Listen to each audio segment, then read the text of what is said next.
What a wonderful day we have today. It's like the heat of summer this weekend. It's great. Enjoy it while you can. It won't be here for long. Something we had great yesterday. We had the president of the World English Institute come yesterday and lead a class, and we had 3 congregations represented. Of course, ourselves, and we had also from Central Avenue and Mid-County up in Troy. So it's a great time. If you're interested in doing that, come see me, and I can give you this right here, and it has the website that you can go, and it's easier registration until midnight tonight. After tonight, you can still register to teach the Bible online, which is, I found out it's so easy. Most of the computer program grades itself, and you have about 3 thought questions that you can look at and grade on each one. And I got my first student yesterday. She's from Armenia. Isn't that something? And so it was really something. You can get to choose what country the people are from. And we're going to try to use this to perhaps plant a church in Armenia. And so they're going to advertise there in Armenia, and hopefully we'll get students there in Armenia. If you want to know more about that, come see me or one of the ones that were at the gathering yesterday. Really good time. There's 15 of us total there. So thank you for that. All right. So the groom and bride. Now, just to let you know, man, you can relax. I'm not talking about husbands today. Whew, right? But I'm talking about this aspect as it is with Christ. As I'm talking about how we can grow the church, for the church to get nice and healthy, I like this terminology that Paul uses about comparing the church to a bride. It's very nice. And so I want us to look at that and reread that. And this isn't a wedding that I was at. And so it's just a beautiful picture there. So I just want to use this. First, let's look at this passage again. Ephesians 5:25-32. Husbands, love your wives, just as Christ also loved the church and gave himself up for her, so that he might sanctify her, having cleansed her by the washing of water with the word, that he might present to himself the church in all her glory, having no spot or wrinkle or any such thing, but that she would be holy and blameless. So husbands ought also to love their own wives as their own bodies. He who loves his own wife loves himself. For no one ever hated his own flesh, but nourishes it and cherishes it, just as Christ also does the church, because we are members of his body. For this reason, a man shall leave his father and mother, and shall be joined to his wife, and the two shall become one flesh. This mystery is great, but I'm speaking with reference to Christ and the church. It's interesting, isn't it? And I and other people use this passage a lot in weddings, but it's even more apt to use to talk about the church and Jesus. Because that's really what Paul's ending there, isn't it? It's like, I'm talking about Christ and the church. So I want us to look at this here and focus on the bride aspect for a little bit. Then I'm going to look at the groom a little bit. And obviously, as we look deep into this, we can also look a lot into our responsibilities as husbands and wives, can't we? When we see how much Christ loves the church, we can definitely apply that in our own marriages and relationships. So Jesus' union with the church. I want us to think about that first. Church here is the assembly of citizens, of Christians. It's that word that I talked about a couple weeks ago, ecclesia. That's the one that's talked about here. So that's same with the concept that I taught you guys a couple of weeks ago. That's the terminology that's used here. So this about Christ loving the church is loving that assembly, the citizens of the Christian kingdom. Okay? That's what it is, God's kingdom. And he gave himself up for the church. We can't hit that enough. That is so important that he gave himself up so the church can be beautiful, so the church can be successful. And to cleanse her with teaching and washing. It uses the word there, okay? And so that washing and teaching is so important that the bride needed to be cleansed. All right? Wouldn't it be embarrassing if you go to a wedding and it was so obvious that the bride should have taken a bath that morning? She forgot to do that? Well, maybe it's just a French kind of perfume that I haven't caught on to yet. You know, it's something important. But she needed to be cleansed. Do we realize that we need to be cleansed? Or do you come to Christ, you come to the church to be added to the church? It's like, no, I'm great. I'm probably going to make you guys smell better. You know? We need to come humble and know that we need Christ to cleanse ourselves. So Christ and the church have become one. This is so important here. This is so important that, yes, it is a great mystery and interesting thing. I'm going to stop looking this way. That's catching my eye. I'm going to preach to you guys. You guys are on your own. I'm going to focus this way. And so, it's so important that Christ, Jesus, and the church have become one. Now, this is a great mystery, isn't it? How husband and wife become one in the flesh. There is a bond there that I believe really happens. I believe that happens. I don't understand it all, but we see it here, and we believe it, don't we? Then do we believe also that Christ and the church, us, the assembly, have become one? That we really are Christ. And as you're married, and if your spouse has to leave for a while, it doesn't seem right, does it? Because you're not together the way that you should. Likewise, when we come together and work together as Christ, when you're not here with us, with Christ, it shouldn't feel right. Have you been able to come enough to that hits home? When you don't come to church, it's like, oh, I'm missing it. I need to be going. That's good. That's a good feeling. That convicts you the need to come. And how beautiful the bride is. And I remember hearing this analogy years ago, and it really hits true here. And I can imagine this wedding between Christ and the bride. And, you know, everybody, have you been at a wedding and you're just, you know, eager to see what the bride looks like? Because, you know, they do a great job making themselves beautiful that day. The groom's up there with the preacher, that poor guy, having to do his thing. Hot days, unbelievable. And so, I'm just joking, you know. And so everybody's ready. Okay, the preacher says, stand up. Here comes the bride. Everybody stands up to look. And sometimes it's anticipation, isn't it? To be able to see how beautiful she is. And I can imagine this happening with Christ. Christ being up there as the groom. And look back, and here comes the church walking down. And it's us, right? Christ is marrying us. And if you think about this aspect, before Christ cleanses us, before the wedding, that it goes through with it, here comes the church as the bride. She's not dressed very well, not even wearing a gown, and she should have washed. And she's happy to see everybody. She smiles, missing some teeth, hair just entangled, a mess. And people going, and they look back at him. He looks great. It's put together, and you're thinking, what are you doing? It's not too late. You know? Have you ever been at a wedding? It's like, what was the other one thinking? That's what people thought when they came to my wedding. Right? Saw RC, they looked back at me. He's like, what? You know? He's funny. He tells you, oh, okay, well. But yet, you know, look at the bride, and it's like, oh my. And so they look at the groom, and he's so proud.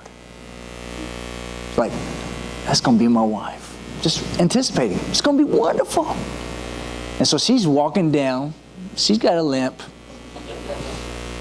You know, she's got itch here. She's coming down the aisle. Just not, you know, stop the cameras. Don't record this part. And yet, Christ follows through. Don't you know what Christ was doing when He married the church? He did. He knew that she was going to be a mess. Because the people that are in the church, aren't we messes before Christ cleans us up? We are such a mess. And so the bride gets up there, the preacher, God, the Spirit, marries them, and immediately she becomes beautiful. It's a miracle. It is a miracle. She becomes beautiful, beautiful dress, complexion great, gets all of her teeth. wonderful. And she realizes how beautiful she is. And she knows it wasn't her. And she looks at him and says, thank you. And he says back to her, you're beautiful. Christ does that for us. That's the church. That's the image I have of the church. So how can we get the church to grow?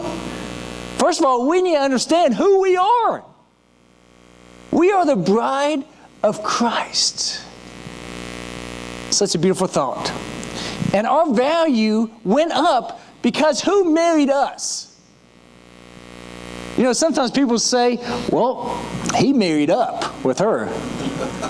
Or she married way up. What was he thinking? That's us with Christ.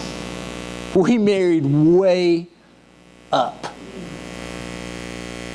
And you know what? Christ doesn't see that he married down. Because what did he do? He made us the beautiful people that we were meant to be. He helps us to live up to our wonderful potential that we can only fulfill by having a good relationship with God. Don't you believe that? We can't do that without him. We can't come to our fulfillment without Christ. So this church and Jesus relationship is very interesting. And we need to look at that. Because Jesus loves and sacrificed greatly for the church. He didn't just say, okay, I'll do this. It didn't come cheaply. Who paid for that wedding? Who paid for that union with the church? Jesus did with his life. Jesus paid the price for us to be with him. And that's so beautiful, so wonderful, that even though we have many flaws, we're coming down the aisle, embarrassing, but there's no way we return back because that groom is everything to us. Is it not? Is he not? He is everything to us. So how much should we also love the church? Of course, we're part of it. So of course we're going to love ourselves, as it talks about that in Ephesians 5. Of course we love our own body. But sometimes humility, or maybe even false humility, can come in as like, no, I'm not that pretty. I'm not that good. I'm not worthy. Well, Jesus thought we were, right? We don't need to look down at ourselves, but we need to see ourselves through the eyes of Jesus. Therefore, the church should mean a great deal to us. A great deal. And so our attitude toward the church should be what? Great affection. Love the church. Try to make her the best. I'm going to try to make sure that she looks great to the public. I want to make sure that we're performing all of our things that we need to do wonderfully. If there's something that's not being done so well, then let's make sure we do it better. Right? Like Jesus, not think what we can receive, but give. What did Jesus receive in that marriage with us, with the church? What? Do we send him gifts? He gets us in that. He receives us. And don't you know that's enough for him? The relationship, that's what he receives. He's not asking, and I want you to do this for me. If I'm doing all this for you, you better be lifting, make a big idol of me and look at me all the time. He didn't say that. He didn't. But he wanted us, our relationship. So don't take the church for granted. The church, it's almost as if we think the church needs to woo us all the time. No, that's us. Do you ever woo yourself to like yourself? I hope not. If you do, maybe we should talk later. That's just not right. You're so cute. I love you. Yes, I do. That's strange. But people act that way, that the church should woo them. No, come talk me into really, even though I've been coming there for some years, come talk me into why I should be more involved. It doesn't make sense. It doesn't make sense. The best way that we can really love Christ is to love the church, I believe. So this union of Jesus and church. Can you be rude to one part of a married couple and expect to be accepted by the other? Try it out. Yeah, try it today. Think about a couple here. If you don't believe me, try it out. Reuben and Bonnie, lovely couple. I'm going to go up and I'm just going to be rude to Reuben. And I'm going to hug Bonnie. Reuben, I just don't like you. Do what? Oh, I thought you said back at you. Okay. I'm just pretending. And if I said something like that, and then I said, Bonnie, come here, what's she going to do? She'll stomp on my foot. High heels and everything. And she'd be right. She'd be right to do that. You can't be rude to one part of a married couple and expect the other one to say, I gave it to him good. Wasn't that good? They're not going to invite you over for dinner. No way. How can we do that likewise with Jesus in the church? Expect to be rude to part of it and say, Jesus, but I love you. Yes, the church. Ugh. I have to wash my clothes every time I go to there. But I love you, Jesus. You and me are tight. That doesn't make sense. And Jesus, what is he going to do? It's like, I see what you did in my bride. You think I'm going to like you for doing that? It's going to be obvious. Yet many treat the church and Jesus as separate. Can't do it. Jesus and the church are one. They're one. You can't separate them because he joined them. The Spirit, God, Jesus, they're joined to the church, the body, as it talks about there in Ephesians 5. Now, the world understood this relationship. They understand this relationship. And the world is against Jesus. Don't you know that? Therefore, it's against the church. Have you ever thought about why is it trying to get at the church? Because it's already decided that it's against Jesus. It already has. It may not say that outright. Sometimes they do. But it may not say that outright, but they show that in the way they treat the church. Maybe you've seen that. If someone doesn't like one person of a married couple, now this is vindictive, and they can't get to that person that they don't like, they're rude to the other person. That's bad, isn't it? Or what if, doesn't like someone in a married couple, so they're rude to the kids when they don't see it? Wow, it kind of makes you a little angry, doesn't it? Don't you know that's what the world does? What can the world do to Jesus to hurt Jesus? To him himself, nothing. The only way the world can hurt Jesus is by hurting the spouse, the church. I think that's the world's plan. Talking about the devil. Those people that are against Jesus, they attack us. You need to know that. So because the world doesn't accept Jesus, his message, then it won't accept us. It won't. No matter how much we try to come to them, no, as much as we try, the world is not going to accept us. Our cry is to save the individuals of the world. Okay? The world is going to be destroyed. I hope I didn't tell you anything new. But if I did, I'm glad I told you. Don't fall in love with this world. It's going to be destroyed. So what do we try to do? We try to save as many individuals as we can. And we try to think of new inventive ways how to do that. With the Financial Peace University class we do on Wednesday night, with receiving things from the hurricane here. We want to help the people there, but we also use this as an opportunity to reach out to our community, don't we? We try and be inventive to reach out to the individuals because we know the world's going to be lost. It is. John 15, this is Jesus speaking here. If the world hates you, you know that it has hated me before it hated you. If you were the world would love its own. But because you are not of the world, but I chose you out of the world. Because of this, the world hates you. Just know that. The world is going to be against you if you're with Jesus. There is no happy middle ground. I know that your initial thought is, but can I make both people happy? Can't we all get along? Not between Jesus and the world. Hate is what Jesus said. If you disagree with that, then you disagree with Jesus, and you've got some issues as a Christian.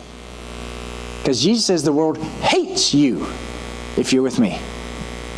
Very strong. Because he understands this. Jesus and the church are together. And if the world's against Jesus, it's going to be against the church. That's just as straightforward as you can be. So Jesus is our everything as our beloved spouse.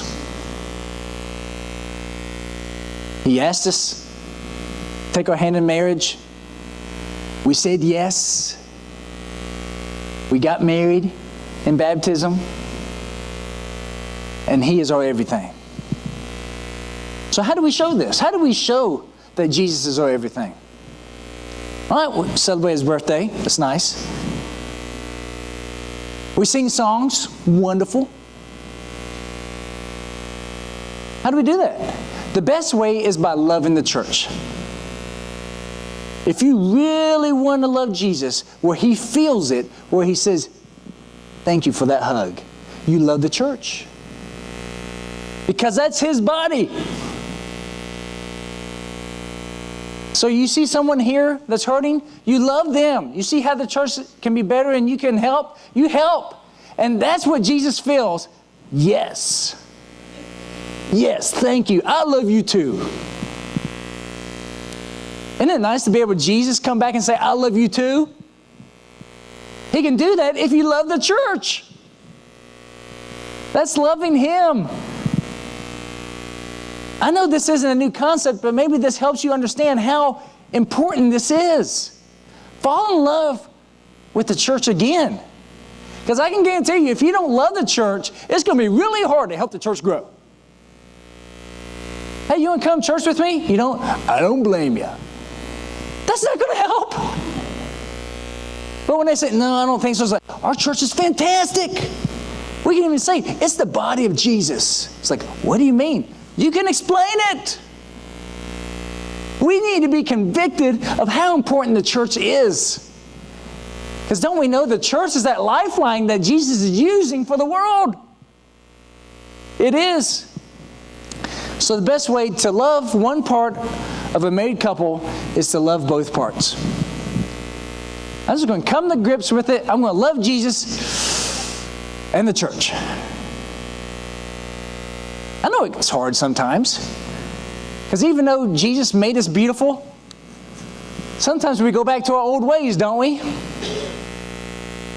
Scratch ourselves in public, embarrassing. I know we embarrass Jesus sometimes. We mess up, don't we? But we work towards being better. We work towards being the spouse that we need to be. So, can show our commitment to Jesus by being committed to his church. That's how we do it. How can I show to Jesus how committed I am to my relationship with him, that I love him? By being committed to the church. It's not complicated, but it's so good to follow through with it. Hopefully this speaks to you. Hopefully this speaks to you because this is God's example. It's not mine. And it's so great an example. It's really the best example I can think of about how to explain the church and our relationship with Christ. Hopefully this means something to you. If you're not part of a church home, if you don't have a church family, we've got a good one. And I understand we're part of the global church, that the church is gathering all over the world. Such a beautiful thing. But our local church is right here. Be committed. Help us to be all that we can be. Help us be all that we can be as the bride of Christ. But if you haven't been baptized, if you haven't been married with Christ, you can't do that quite yet. If you need to respond in any way, please come forward as we sing this song. Peace.